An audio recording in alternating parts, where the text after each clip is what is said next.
সামান্য একটু দেরি হয়ে গেল মি ভাই। Any problem? সামান্য দেরি না, পুরো 45 মিনিট দেরি করেছো। কারণটা কি জানতে পারি আমি? কারণ আপনাদের সিস্টার জবা তারে ইরাম আদর দিয়ে মানুষ করেছেন, জীবনে তার মাথার বেরেন্ডা কোনোদিন কাজে লাগাতে হয়নি, তাই সেটা কাজ করা বন্ধ করে রিটায়ারমেন্টে চলে গেছে। এই তোমার বুকের পাটা দেখছি দিনকে দিন বাইরে চলছে। বাইকের সামনে তার বুন্ডে নিয়ে নিন্দা করছো। হ্যাঁ, তার বেরেন কাজ করে কি না করে তাতে তোমার কি? আমার আবার কি? সে একটা প্রাপ্তবয়স্ক মেয়ে, এত বছর বয়স হলো কিন্তু ওই ঘড়ি দেখতে জানে না আজ পর্যন্ত। তারে ওই ঘড়ি দেখার ছড়াটা শিখায় তারপর আমার আসতে হলো, সেই জন্য একটু দেরি হয়ে গেল, বুঝতে পারছেন? Any problem problem problem problem problem তো হয়েছেই। আমার রিহার্সালে যেতে হবে, অলরেডি দেরি হয়ে গেছে, আবার জিজ্ঞেস করতেছে প্রবলেম হয়েছে কিনা। বিয়াদব। তাহলে ওই দোকানের উন্নতির বিষয়ে মিটিংটা কি হবে না? হ্যাঁ, সেটাই তো প্রবলেম। আমি রিহার্সাল থেকে ফিরে না আসা পর্যন্ত দোকানে থাকবা, তারপর মিটিং হবে, মিটিং করার পর বাড়ি যাবা, ঠিক আছে? রিহার্সাল তো শেষ হবে না সেই রাত 9টার পর। আপনি তো জানেন আমি আধা রাত কানা, 8টার পর আমার জায়গায় থাকা খুবই ডিফিকাল্টি। আমি হাইটে বাড়ি ফিরতে পারবো না রে। হ্যাঁ, চুপ কর, চিন্তা করো না, তোমার আমি ধৈর্য বাড়ি পর্যন্ত দিয়ে আসবো না। এই তো সমাধান তো হয়ে গেল, এত কথা কিসের? যাক, দোকানদারি কর, থাকিস তো না, ঠিক আছে? হ্যাঁ, ভালো করে দোকানদারি করিস, কোনো সমস্যা হবে না আমার। কবি ভাই, আপনারে যে তাবিজটা দিয়েছিলাম সেই তাবিজটা কোনে? ও, তাবিজটা তো তুমি আমাকে দিয়েছিলে, আমার কাছ থেকে আমি টগরকে দিয়েছিলাম। টগরের কাছ থেকে সেই তাবিজটা এখন খুন কাসাসার কাছে চলে গিয়েছে, ঠিক আছে? আর তাবিজটা তো আপনার একটা বিশেষ উদ্দেশ্যে দেওয়া হয়েছিল, সেই তাবিজটারে নাইওর পাঠানোর জন্য না। এত কথা বলো না, চুপচাপ গিয়ে দোকানদারি করো। এটা আপনার কোন বিচার হলো ডক্টর রাজদা? একটা মায়ের কথায় আমারে পালাতে বাদ দিয়ে দিলেন। আপনি জানেন না নারী জাতি ছলনাময়? এ কি হয়েছে, তুই আমদাদের বক বক করতেছিস কেন? আজকে রিহার্সাল হবে না, যা। রিহার্সাল হবে না তা আপনি এই জায়গায় কি করতেছেন? দেখেন, আমারে উল্টো পাল্টা বুঝ দিয়ে লাভ নাই। আমি নটর রাজদার সাথে কথা বলতে চাই। করছি না যে নটরাজটা বেকায়দা পজিশনে আছে, কথা বলতে পারবে না? যা যা। ও, আমি বুঝি না ভাবিছেন একটা মায়ের কথায় তো আমারে পালাতে বাদ দিছে, এই জন্য আমার সামনে এসে মুখ দেখাতেই পারতেছে না। হ্যাঁ, দেশে যেন আর পালাকার নেই। আপনাকে পালায় অভিনয় করলাম না, দরকার হলি পালায় যদি অভিনয় করতে হয় ওই ঘনশ্যাম পালাকারের পালায় গিয়ে অভিনয় করব। ঘনশ্যাম পালাকার হলো এই অঞ্চলের সবচেয়ে বড় পালাকার। নটরাজদারে কয়ে দিয়েন। আচ্ছা, যা যা যা।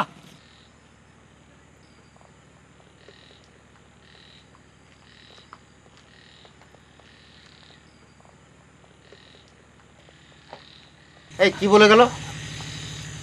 নটরাজদা, বেনুর মনে হয় মাথা মাথা খারাপ হয়ে গিয়েছে।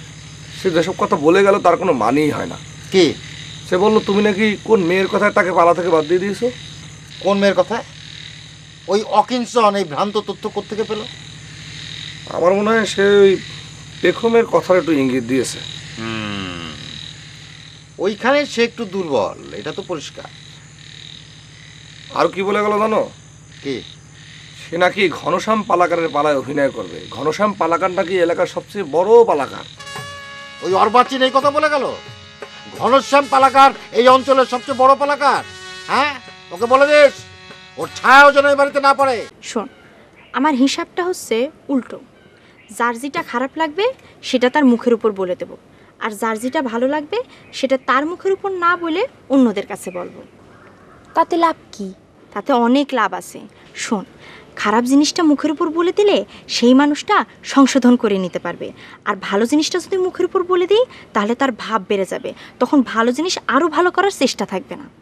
ও, তাহলে আপনি মানুষের উপকার করার জন্য এই কৌশল খাটান। এই জন্য আপনি কোনোদিন আমার গানের গলার প্রশংসা করেন না। এর মধ্যে তুই তোর কথা টানতেছিস কেন? তোর গলা তো ঠিকমতো দাঁড়াতেই পারলো না, আরও 5 বছর সাধনা করার পর বলিস, ঠিক আছে? আচ্ছা, কাল তো আমরা গ্রাম ছেড়ে চলে যাব।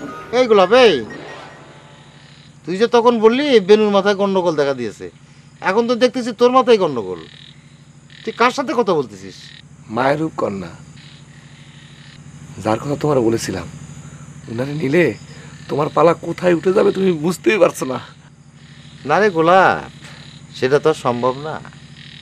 শেষ যেদিন ময়ূরজানের খোঁজে বের হয়েছিলাম সেদিন তোর বৌদিকে কথা দিয়েছিলাম যে আজকে যদি আমার ময়ূরজান খুঁজে না পাই তাহলে আমার এবারের পালায় তোমারই বানাবো আমার ময়ূরজান।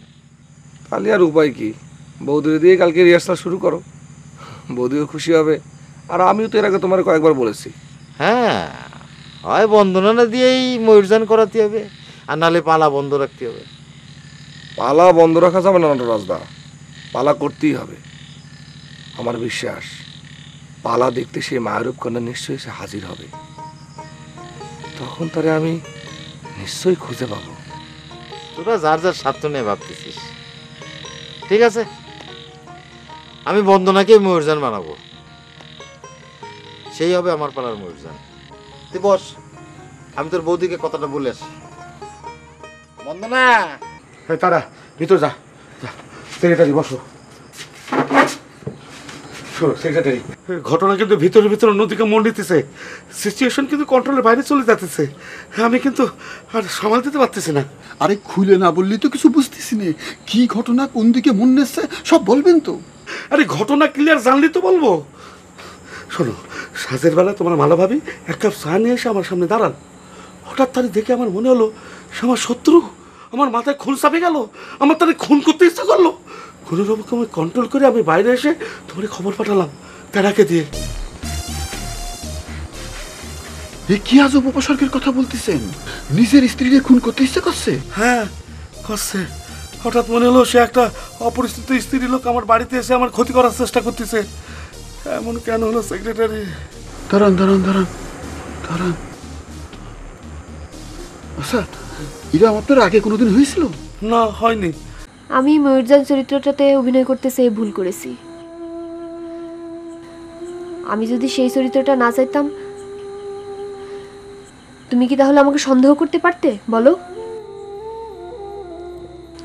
আর সন্দেহ যখন একবার করেছো, সেটা প্রমাণ না হওয়া পর্যন্ত তো সেটা তোমার মনের ভেতরে রয়ে যাবে।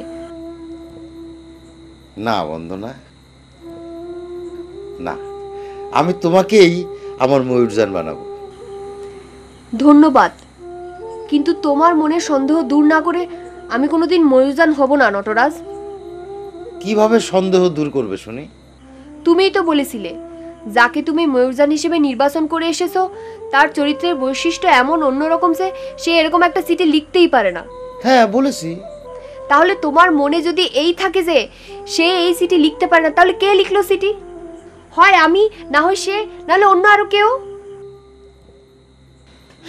না, এই নিয়ে আর ভাববো না। কাল থেকে তুমিই হবে আমার ময়ূরজান। বললাম না, সন্দেহ পুরোপুরি দূর না করে আমি কিছুই হব না। কাল তোমার ময়ূরজান মহড়ায় আসার কথা, আর আমাদের দুইজনের মালা দিয়ে বরণ করে নিয়ে আসার কথা। কাল তাকে আমরা বরণ করতে যাব, আর তাকে সরাসরি জিজ্ঞাসা করব যে সে লিখেছে কিনা এই চিঠি। যদি সে স্বীকার না করে? নিশ্চয়ই করবে। যে পত্রবাহক বাড়িতে এই চিঠিটা দিয়ে গেছে সে তো স্বীকার না করে পারে না। সেটা ঠিক, কিন্তু আপনি বলেছিলেন তো ভাবিরে বশ করার জন্য, অ্যাকশন তো করেছি উল্টো। সেটাই তো বুঝতে পারতেছি না, এরকম কেন হলো? আরে এই তাবিজ হলো গিয়ে ইয়াং যুবক যুবতীর জন্যে। আপনি হচ্ছেন কি একজন বার্ধক্য বিবাহিত পুরুষ, এটা আপনি পড়লি তো অ্যাকশন উল্টো হবেই। নেন, এটা কোথায় রাখবেন রাখেন। তারা তারা ঢাকার সাথে সাথে চলে আসিস কেন? হ্যাঁ, আর এই পথে আমাদের কথা শুনিস। ঢাকার সাথে সাথে না আসলে তো আপনি আবার খেপে যান, তাই আশেপাশেই থাকতেই হয়। থাম, এনে তাবিজটা ধর। এই তাবিজটা মসজিদের কই গিয়ে ফেলে দেয়, যা। যে ঠিক আছে, একটা কথা বলতে চাচ্ছিলাম। কি? হুসেন ভাইরে ফিরে না আনলি তো খুব অসুবিধে হচ্ছে আমার। তিনি আমার মাথায় গাট্টা মারতেন, গালাগালি করতেন, অপমান করতেন। তারপর তিনি ঘুমাই পড়লে আমি তিনার দু গালে দুটো চর মেরে আমি ঘুমাই পড়তাম। তিনি না থাকায় জীবনটা পানি পানি লাগতেছে। পানি পানি লাগছে, যা।